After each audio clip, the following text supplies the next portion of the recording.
আসসালামু আলাইকুম ভাই। সবাই দেখতে পাচ্তেছেন যে এই যে একজন ছাত্র ভাই কিছুদিন আগে চাকরিতে জয়েন করছে, প্রায় 9 মাস পর। তাকে 9 মাস পর আজকে প্রথম একটা পোলে তুললাম। আর এই পোলে উঠতে গেলে তার কত টেনশন, কতভাবে যে তাকে মানসিকভাবে প্রস্তুতি নেওয়া লাগছে। 9 মাস পরে তাকে প্রথম পোলে তুলছি, সে অনেক ভয় পাইছে। তাহলে একজন ছাত্র আমরা যদি হাল ছেড়ে দিই, তাহলে একজন ছাত্র এসেই কিভাবে দেশের হাল ধরবে, লাইনের হাল ধরবে? তারা তো লাইনই জানে না সম্পর্কে।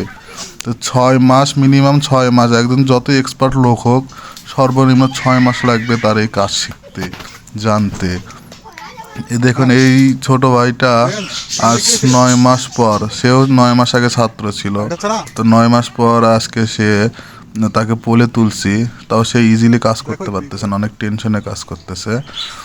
ঠিক আছে, তাকে অনেক সাহস যোগাইতে অনেক কষ্ট, অনেক পরিশ্রম করতে হয়েছে। তো দেখেন একটা ছোট একটা শুধু তার নিচে সংযোগ দিয়ে দিবে, তাও তার প্রায় আধা ঘন্টার বেশি সময় লেগে গেছে। তো একটা 2-3 মিনিটের কাজ সে আধা ঘন্টা সময় লাগাইছে। অবশ্যই ছাত্র এসে এটা কখনোই এত দ্রুত সম্ভব করতে পারবে না। সে 9 মাস পরে যদি আধা ঘন্টা লাগতে পারে, সে একদিনে আইসে সে কিভাবে লাইন, সে তো বুঝবেই না যে লাইনের কি হয়েছে। তাহলে কিভাবে সম্ভব? ছাত্ররা বলেন, তারাও পারবে কিন্তু সময় লাগবে। কিন্তু এই 8-9 মাস তার বাংলাদেশ অন্ধকারে রাখা সম্ভব না, তাহলে তো দেশই থাকবে না, তাই না? তো সব সেক্টরের সাথে বিদ্যুৎ সেক্টরটা মিলাইলে হবে না।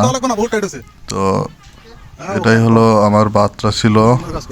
দেখুন ভালো করে আমাদের ভিডিও দেখুন, লাইক করুন, পাশেই থাকুন।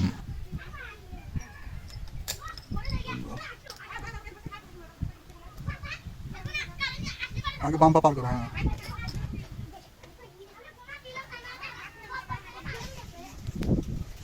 গ্রাউন্ডিং খুললাম। হ্যাঁ,